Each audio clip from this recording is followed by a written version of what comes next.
नमस्कार। आज के इस व्याख्यान में आप सभी का स्वागत है।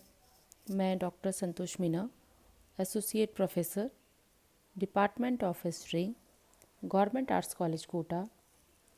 आज के इस व्याख्यान में हम विश्व का इतिहास का एक प्रमुख टॉपिक प्रथम विश्व युद्ध के बारे में पढ़ेंगे। सर्वप्रथम हम देखते हैं कि प्रथम विश्व युद्ध के क्या क्या कारण थे। प्रथम विश्व युद्ध विश्व स्तर पर लड़ा जाने वाला प्रथम प्रलयकारी युद्ध था। इसमें विश्व के लगभग सभी प्रभावशाली राष्ट्रों ने भाग लिया। यह युद्ध मित्र राष्ट्रों जिसमें कि इंग्लैंड, फ्रांस, रूस, संयुक्त राज्य अमेरिका, इटली, रोमानिया तथा उसके सहयोगी राष्ट्र थे, और केंद्रीय शक्तियां जिसमें कि जर्मनी, ऑस्ट्रिया, हंगरी, तुर्की, बुल्गारिया इत्यादि थे, इनके बीच हुआ था। प्रथम विश्व युद्ध में मित्र राष्ट्रों की विजय और केंद्रीय शक्ति की पराजय हुई थी। अब हम जानेंगे कि इसके क्या क्या कारण थे। महायुद्ध का आरंभ जो है वो 1914 में ऑस्ट्रिया के युवराज आर्क ड्यूक फर्डिनेंड की हत्या के कारण हुआ था, किंतु यह तो एक तात्कालिक कारण था। वस्तुतः प्रत्येक युद्ध जो है वो किसी एकमात्र कारण का परिणाम न होकर अनेक मनोवैज्ञानिक और ऐतिहासिक कारणों का परिणाम होता है। वस्तुतः प्रथम महायुद्ध के मौलिक कारण जो हैं वो 1870 से 1914 के मध्य यूरोप की राजनीतिक घटनाओं में इन्हें देखा जा सकता है। तो अब हम इनके कारणों पर चर्चा करेंगे। सर्वप्रथम हम देखते हैं प्रथम विश्व युद्ध के अनेक कारण थे, लेकिन कुछ प्रमुख कारण पर हम चर्चा करेंगे। प्रथम है यूरोपीय शक्ति संतुलन का बिगड़ना। इसमें है 1871 में जर्मनी के एकीकरण के पूर्व यूरोपीय राजनीति में जर्मन की महत्वपूर्ण भूमिका नहीं थी, परंतु बिस्मार्क के नेतृत्व में एक शक्तिशाली जर्मन राष्ट्र का उदय हुआ। इससे यूरोपीय शक्ति संतुलन जो है वो बिगड़ गया। इंग्लैंड और फ्रांस के लिए जर्मनी एक चुनौती बन गया। इससे यूरोपीय राष्ट्रों में प्रतिस्पर्धा की भावना बढ़ गई। दूसरा है गुप्त संधियां एवं गुटों का निर्माण। जर्मनी के एकीकरण के पश्चात वहां के चांसलर बिस्मार्क ने अपने देश को यूरोपीय राजनेताओं में प्रभावशाली बनाने के लिए तथा फ्रांस को यूरोप की राजनीति में मित्रविहीन करने के लिए अनेक गुप्त संधियां की और अपनाई। उसने ऑस्ट्रिया हंगरी 1889 के साथ एक द्वैत संधि की। रूस के साथ भी उन्होंने मैत्री संधि की, और इंग्लैंड के साथ भी बिस्मार्क ने मैत्रीवत संबंध बनाए। 1882 में उसने इंग्लैंड, इटली और ऑस्ट्रिया के साथ मैत्री की। फलस्वरूप यूरोप में एक नए गुट का निर्माण हुआ जिसे कि त्रिगुट संधि कहा जाता है। इसमें जर्मनी, ऑस्ट्रिया, हंगरी और इटली शामिल थे। इंग्लैंड और फ्रांस इस गुट से अलग रहे। अब आगे है जर्मनी और फ्रांस की शत्रुता। जर्मनी और फ्रांस के मध्य पुरानी दुश्मनी थी। जर्मनी के एकीकरण के दौरान बिस्मार्क ने फ्रांस के धनी प्रदेश अल्सेस लॉरेन पर अधिकार कर लिया था। मोरक्को में भी फ्रांसीसी हितों को क्षति पहुंचाई गई थी। इसलिए फ्रांस का जनमत जो है वो जर्मनी के विरुद्ध था। फ्रांस सदैव जर्मनी को नीचा दिखाने का प्रयास करने लगा या करता रहता था। दूसरी ओर जर्मनी भी फ्रांस को शक्तिहीन बनाए रखना चाहता था। इसलिए जर्मनी ने फ्रांस को मित्रविहीन बनाने के लिए त्रिकूट समझौते किए। बदले में फ्रांस ने भी जर्मनी के विरुद्ध अपने सहयोगी राष्ट्रों का एक गुट बना लिया। तो प्रथम विश्व युद्ध के समय तक जर्मनी और फ्रांस की शत्रुता इतनी बढ़ गई थी कि इसने युद्ध को अवश्यंभावी बना दिया। अगला कारण है जर्मनी और फ्रांस की शत्रुता। जर्मनी और फ्रांस के मध्य दुश्मनी पुरानी थी।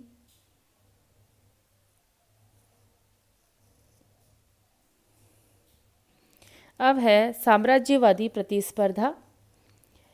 साम्राज्यवादी प्रतिस्पर्धा में साम्राज्यवादी देशों का साम्राज्य विस्तार के लिए आपसी प्रतिद्वंदिता और हितों की टकराहट प्रथम विश्व युद्ध का मूल कारण बनी और इसे उसका मूल कारण माना जा सकता है। औद्योगिक क्रांति के फलस्वरूप कल कारखानों को चलाने के लिए कच्चा माल और कारखानों में उत्पादित वस्तुओं की खपत के लिए बाजार की आवश्यकता पड़ी। फलस्वरूप साम्राज्यवादी शक्तियों में इंग्लैंड और फ्रांस और रूस ने एशिया और अफ्रीका में अपने अपने उपनिवेश बनाकर उन पर अधिकार कर लिए थे। जर्मनी और इटली जब बाद में उपनिवेशवादी दौड़ में सम्मिलित हुए तो उनके विस्तार के लिए बहुत कम संभावनाएं थी। अतः इन देशों ने उपनिवेशवादी विस्तार की एक नई नीति अपनाई। यह नीति थी दूसरे राष्ट्रों के उपनिवेशों पर बलपूर्वक अधिकार करके अपनी स्थिति को मजबूत करने की।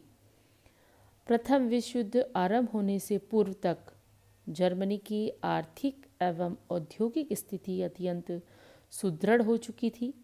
अतः जर्मन सम्राट धरती पर और सूर्य के नीचे जर्मनी को समुचित स्थान दिलाने के लिए व्यग्र हो उठा था। उसकी थल सेना तो मजबूत थी, साथ ही साथ उसने एक मजबूत जहाजी बेड़े का निर्माण भी अपने साम्राज्य विस्तार के लिए किया था और इंग्लैंड के समुद्र पर स्वामित्व को चुनौती देने का वो प्रयास करने लगा था। 1911 में आंग्ल जर्मन नाविक प्रतिस्पर्धा के कारण के परिणाम स्वरूप अगादिर का संकट उत्पन्न हो गया। इसे सुलझाने का प्रयास किया गया परंतु वह विफल रहा। 1912 में जर्मनी में एक विशाल जहाज अम्पेटर बनाया गया जो उस समय का सबसे बड़ा जहाज था। फलतः जर्मनी और इंग्लैंड में वैमनस्य और प्रतिस्पर्धा बढ़ गई। इस प्रकार मोरक्को तथा बोस्निया संकट ने इंग्लैंड और जर्मनी की प्रतिस्पर्धा को और अधिक बढ़ावा दिया।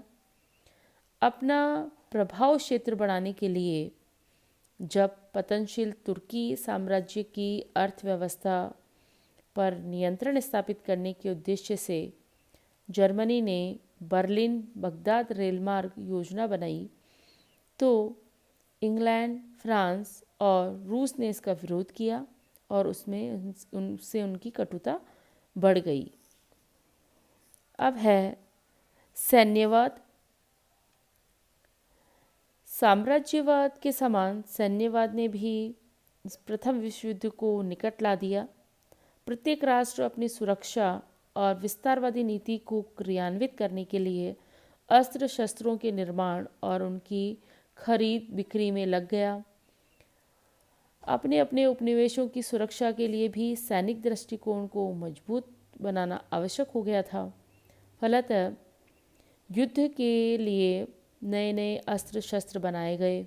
राष्ट्रीय आय का बहुत बड़ा भाग अस्त्र शस्त्रों के निर्माण में और सैनिकों या सैनिक संगठन पर खर्च किया जाने लगा। उदाहरण के लिए फ्रांस, जर्मनी और अन्य प्रमुख राष्ट्र अपनी आय का 85% सैन्य व्यवस्था पर खर्च कर रहे थे। अनेक देशों में अनिवार्य सैनिक सेवा लागू की गई। सैनिकों की संख्या में अत्यधिक वृद्धि की गई। सैनिक अधिकारियों का देश की राजनीति में वर्चस्व हो गया। इस प्रकार पूरा यूरोप बारूद के ढेर पर बैठ गया। बस विस्फोट होने की देर थी और यह विस्फोट 1914 में हुआ। अब है उग्र राष्ट्रवाद। उग्र अथवा विकृत राष्ट्रवाद भी प्रथम विश्व युद्ध का एक मौलिक कारण बना। यूरोप के सभी राष्ट्रों में इसका समान रूप से विकास हुआ। यह भावना तेजी से बढ़ती गई कि समान जाति, धर्म, भाषा और ऐतिहासिक परंपरा के व्यक्ति एक साथ मिलकर रहें और कार्य करें तो उनकी अलग पहचान बनेगी और उनकी प्रगति होगी। पहले भी इस आधार पर जर्मनी और इटली का एकीकरण हो चुका था। बाल्कन क्षेत्र में यह भावना अधिक बलवती थी। बाल्कन क्षेत्र तुर्की साम्राज्य के अंतर्गत था। तुर्की साम्राज्य के कमज़ोर पड़ने पर इस क्षेत्र में स्वतंत्रता की मांग जोर पकड़ने लगी। तुर्की साम्राज्य तथा ऑस्ट्रिया हंगरी के अनेक क्षेत्रों में स्लाव प्रजाति के लोगों का बाहुल्य था। वह अलग स्लाव राष्ट्र की मांग कर रहे थे। रूस का मानना था कि ऑस्ट्रिया हंगरी एवं तुर्की से स्वतंत्र होने के बाद स्लाव रूस के प्रभाव में आ जाएंगे। इसलिए रूस ने अखिल स्लाव अथवा स्लाववाद आंदोलन को बढ़ावा दिया। इससे रूस और ऑस्ट्रिया हंगरी के संबंध जो है वो कटु हो गए। इस प्रकार सर्व जर्मन आंदोलन भी चला। सर्व, चेक तथा पोल प्रजाति के लोग भी स्वतंत्रता की मांग कर रहे थे। इससे यूरोपीय राष्ट्रों में कटुता की भावना बढ़ गई। अब है अंतर्राष्ट्रीय संस्था का अभाव। प्रथम विश्व युद्ध के पूर्व ऐसी कोई संस्था नहीं थी जो साम्राज्यवाद, सैन्यवाद और उग्र राष्ट्रवाद पर नियंत्रण लगा सके। विभिन्न राष्ट्रों के बीच सौहार्दपूर्ण संबंध बनाए रखे। प्रत्येक राष्ट्र स्वतंत्र रूप से अपनी मनमानी कर रहा था। इससे यूरोपीय राजनीति में एक प्रकार की अराजकता व्याप्त हो गई थी। अब है जनमत एवं समाचार पत्र। प्रथम विश्व युद्ध के लिए तत्कालीन जनमत भी कम उत्तरदायी नहीं था। प्रत्येक राष्ट्र के राजनीतिज्ञ, दार्शनिक और लेखक अपने लेखों में युद्ध की वकालत कर रहे थे। पूंजीपति वर्ग भी अपने स्वार्थ में युद्ध का समर्थक बन गया। युद्धोन्मुखी जनमत तैयार करने में सबसे प्रमुख भूमिका जो है वो समाचार पत्रों की रही। प्रत्येक राष्ट्र का समाचार पत्र दूसरे राष्ट्र के विरोध में झूठा और भड़काऊ लेख प्रकाशित करता था। इससे राष्ट्रों और वहाँ की जनता में कटुता उत्पन्न हो गई। समाचार पत्रों के झूठे प्रचार ने यूरोप का वातावरण विषाक्त कर युद्ध को अवश्यंभावी बना दिया। अब है तत्कालीन कारण। तत्कालिक कारण में प्रथम विश्व युद्ध का तात्कालिक कारण बना ऑस्ट्रिया के युवराज आर्क ड्यूक फ्रांसिस फर्डिनैंड की बोस्निया की राजधानी सेराज़ोवो में हत्या। 28 जून 1918 को एक आतंकवादी संगठन काला हाथ से संबद्ध सर्व प्रजाति के एक बोस्नियाई युवक ने राजकुमार और उसकी पत्नी की गोली मारकर हत्या कर दी। इससे पूरा यूरोप स्तब्ध था। ऑस्ट्रिया ने इस घटना के लिए सर्बिया को उत्तरदायी माना। ऑस्ट्रिया ने सर्बिया को धमकी भी दी कि 48 घंटे के अंदर इस संबंध में स्थिति स्पष्ट करे तथा आतंकवादियों का दमन करे। सर्बिया ने ऑस्ट्रिया की मांग को ठुकरा दिया। परिणाम स्वरूप 28 जुलाई 1914 को ऑस्ट्रिया ने सर्बिया के विरुद्ध युद्ध की घोषणा कर दी। इसके साथ ही अन्य राष्ट्र भी अपने अपने गुटों के समर्थन में युद्ध में सम्मिलित हो गए और इस प्रकार प्रथम विश्व युद्ध का आरंभ हुआ। तो अब हम प्रथम विश्व युद्ध के कारणों के बाद अगले व्याख्यान में इसके उत्तरदायित्व और इसके परिणाम, इसकी घटनाओं पर चर्चा करेंगे। धन्यवाद।